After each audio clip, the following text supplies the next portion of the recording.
Hello everybody, and welcome to my new Let's Play of Ben Jordan, Paranormal Investigator, Case 7, The Cardinal Sins. Yeah, we are getting so close to the end of this series, only this game and one more to go. And this game is the story of this game is very important, along with the next one, to kind of start connecting all the pieces that we've collected throughout the past 6 games. So this one is pretty awesome. Let me just change something in the settings. Oh, I already did that because I was kind of listening to some commentary.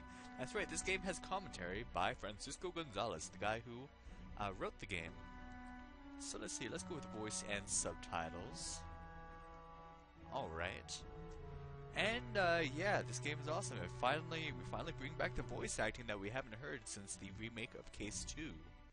So, without further ado, let us begin.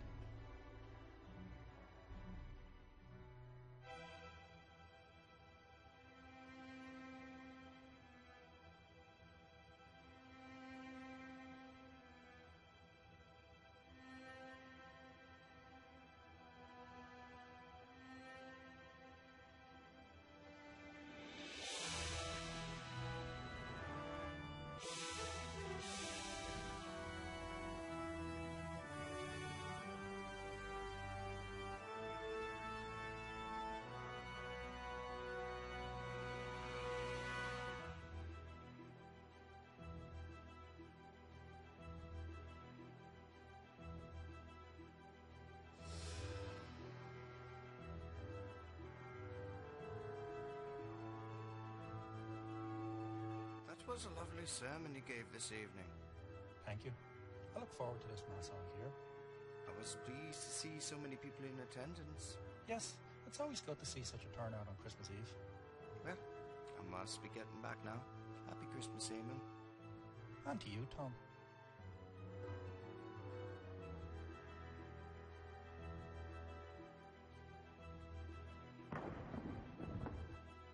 Hello?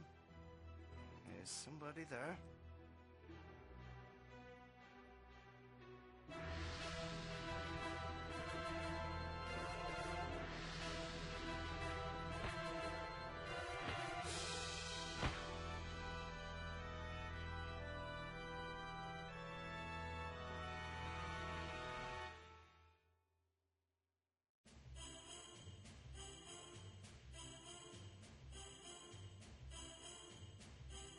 Another great Christmas dinner, Mother. Yeah, you've outdone yourself again. I'd almost forgotten what home-cooked food tastes like. Well, you know I love cooking for you kids. You kids should stop by the house more often. Your mother never cooks like this for me. So, Benny, I hear you've been doing a lot of traveling lately. Yeah, I just got back from Greece a couple weeks ago. Didn't you go to Japan, too? Yeah, I also spent some time in the UK. I'm pretty jealous. I wish I could go as many places as you. I'm sure you'll be able to once you finish med school, Peter. Which reminds me, when are you going back to school, Ben? Well, what do you mean? I graduated last spring. Well, yes, but aren't you going to go for your master's degree? I wasn't planning on it. I mean, I've got a pretty good thing going with my paranormal investigating. Paranormal investigating? Yeah, that's why I've been going to all these places. Didn't Mom tell you guys? I figured it was just a phase you were going through. A phase? So you've been traveling the world looking for ghosts? How do you pay your bills? With money, same as everyone else. But how are you supposed to make money looking for ghosts? Isn't it a big waste of time? I don't know, Jeannie. How are you supposed to make any money with those paintings of yours? Hey, at least I'm still in art school. Come on now, let's stop with the arguments and just enjoy our time together. Yes. Now, Ben, your little vacations are all well and good, and I'm glad you're able to support yourself financially, but I really think you should give some serious thought to going back to school. Your little hobby can wait a few years while you get a real job. Little hobby? Real job? If you guys saw half the stuff I've seen, you wouldn't be calling it a little hobby. I've dealt with ghosts, Sasquatches, zombies, witches, you name it. I've stared death in the face more times than I care to remember, and I've made 2 of the best friends I could ever ask for. So thanks for your concern, Mom, but I think that real job can wait. Benjamin Horatio Jordan, you get back here this instant. Let him go, Helen. I'm sure he'll cool off soon enough. Oh, well, at least it's good to see little Benny's finally got himself a backbone. Now, Peter, don't talk about your brother that way. Jeez, could I have asked for a more close-minded family? Hold on a second. What the hell have they done with my room? Well then, that was quite an intro. We start in Rome, Italy, where a priest is murdered by an individual with glowing red eyes. And as soon as the murder took place, the glowing red eyes disappeared, but the guy was still there. And of course, Ben with his family, they're not taking him seriously. But as we know, he's been through a ton of crap, so I wouldn't appreciate them talking to me like that either. I can't blame Ben for his reaction. They were kind of jerks. They have no idea. So yeah, we are now in Ben's room. Is that Danny Dinosaur? I was gonna say, is that Godzilla? Too bad there's no voice narration for this part. It's your old pal Danny Dinosaur. You go through many a scary night when you were a kid. Oh, and looks like the little narration boxes close automatically. So if you can't read them fast enough, not my fault. Yeah, but it's kind of weird, the voice acting, because it's like each voice actor, they record their lines and kind of send it over to Francisco Gonzalez or whoever's in charge of everything. And that's why some audio qualities are different, because it seems like people use different recording devices or whatever. So yeah, anyway, and I'm not sure if this is gonna pick up like when the video is uploaded, but for some reason the voice acting is kind of quiet. I wonder if I can. No. No way I can turn that volume up? Oh well. I'll see what I can do post. Anyway, if the voice dialogue is too quiet, let me know, because I don't want to turn up the game volume so much that the music is overpowering, because then you still won't be able to hear the voice acting, but you'll also have bleeding ears. But that's why I have these subtitles as well.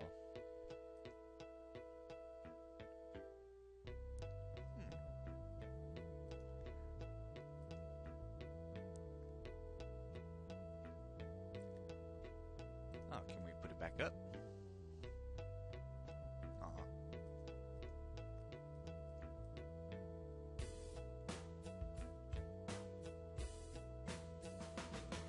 Well, you do have your own place, Ben. So it's not like you should be too upset that they turned this place into a storage room when you weren't even living here anymore.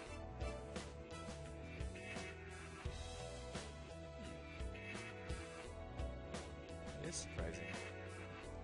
Honestly, it's only there for a plot device, so that's, yeah. Anyway.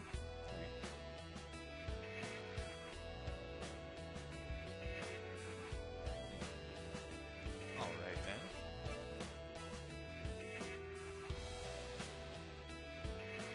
So let's take a look at this first.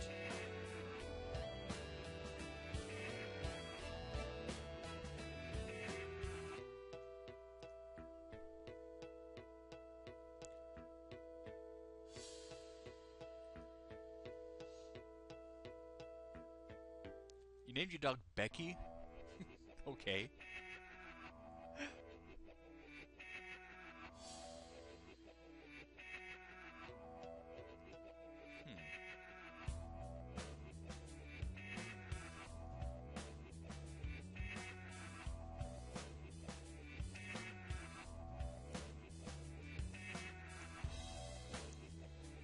Okay, something interesting about that story. Remember, in the last game, how you could talk to Professor Quincy Sanborn and you can answer a few questions. And one of the questions is, what sparked your interest for paranormal investigating? Well, one of the things you can choose actually tells the story of waiting for that old man ghost and finding that boot. So that's interesting. Something more interesting, if you listen to the commentary, because this is never revealed in the game, but Francisco Gonzalez actually says that the boot was left there by Percy's brother Peter as a prank. However, Percy's brother had no idea what he would be sparking up by doing this, because this is part of the inspiration for Ben becoming a paranormal investigator. Okay. Let's take a look.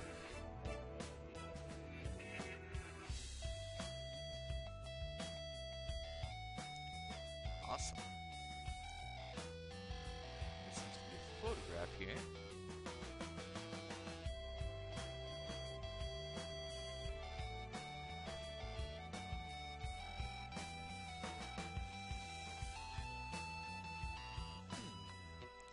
Yeah, because remember, your grandfather was also another spark of inspiration for your paranormal investigating career.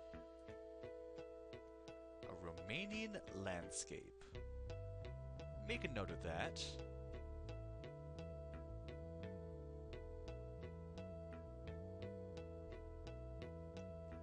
There's Grandpa Arthur.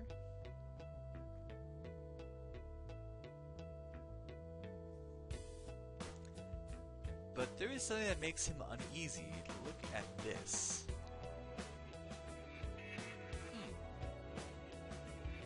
Odd, I've never noticed that before. I guess when you're an adventurer, you pick up a few injuries along the way. I guess so. Nothing to worry about. Oh. Certainly, it's green. Hello? Hello. Is this Ben Jordan? Yes? Who's this? He was right. Thank the Virgin, he was right. I'm sorry, what? I apologize. I do not have long to talk. My name is Alessandro Renzi, and I need your help. Okay, how can I help you? I am in jail accused of murdering a priest. However, the situation is a bit special. Special how? I cannot say over the phone. Will you help me? I guess. Where are you? I am in Rome, at the main state police station. Hold on, Rome as in Rome, Italy? Yes, Mr. Jordan. I'm sorry to call you like this, but it really is important. Well, it is kind of short notice. But I'll see what I can do. Thank you, Signore. I hope to see you soon.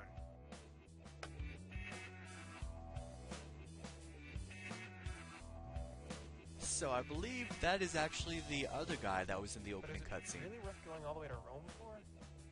I better get some advice about this. So, let's give a call to Simon. It's okay, you're not paying for it. That's how this generation works, isn't it? Hello? Simon, hey, it's Ben. Ben, good to hear from you, mate. I'm on the phone here. Simon, all he has a right. voice actor now. Yeah, everything's fine, just family stuff, you know. Anyway, what's going on? Well, I just got this really odd phone call. So, what do you think? I'm not sure. I wouldn't say no to a trip to Rome, you know. Even if this guy turns out to be something nutter, at least we get a nice trip out of it, right?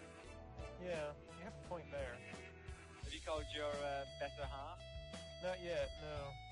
I haven't had much of a chance to talk to her since we left Greece. Well then, this would be a perfect chance for you two to reconnect. I'd give her a call if I were you. Yeah, good idea. Right then, let's get a move on. I'll take care of the hotel arrangements. You get over to Rome and I'll see you in a couple of days. Alright, see you soon. Yeah, one of the main reasons for me doing the subtitles is because Simon can be pretty hard to understand at times, not gonna lie. He has one of those hard to understand British accents.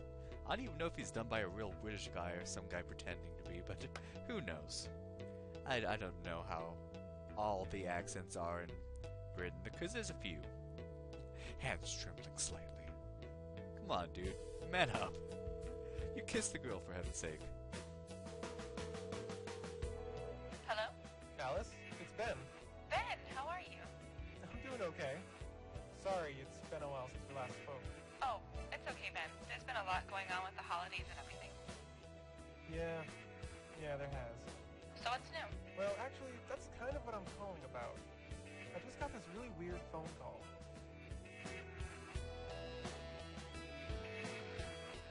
That is kind of strange. What are you going to do? I'm not sure. I was hoping maybe you could give me some advice. Well, Rome is pretty far away. I'd love to be able to come along, but I'm sort of busy with stuff here right now. I don't know how long it will be before I can show up. Have you talked with Simon about this yet? Yeah, he's already making the travel arrangements. He sure doesn't waste any time, does he? No, that he doesn't. Well, like I said, I'll do my best to come to Rome and join you. Oh, that reminds me. I found out some stuff about my family you might find interesting. I can't wait to tell you about it. Okay, then I guess I'll see you soon. hopefully. Bye, Ben. Thanks for calling. I guess it's time to show them this is more than just a little hobby.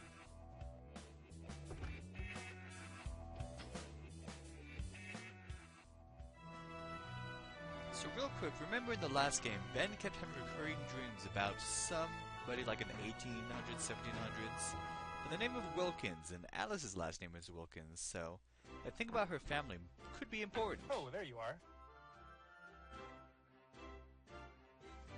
Ah, Ben, you found the hotel, I see. Yeah, this place certainly has an interesting decor. It's awful, isn't it? But L'Albergo Dante was the best place I could find on such short notice. Hey, I'm not complaining. I hope you don't mind me hanging about in your room. Figured it'd be easier for you to find me here. It's not a problem. So you're gonna find this Renzi guy? Yeah, I think that's the best place to start. Right. You know where to find me if you need anything. Alright, so a lot of dialogue, a lot of story, opening stuff, exposition, etc., etc. But I believe I will end it off here. So, what will we find out about this murder? What is so strange about it? And will we get to see the lovely Alice Wilkins again? Well, you're just going to have to find out next time on Let's Play Ben Jordan Case 7. Thank you for watching, and have a good day.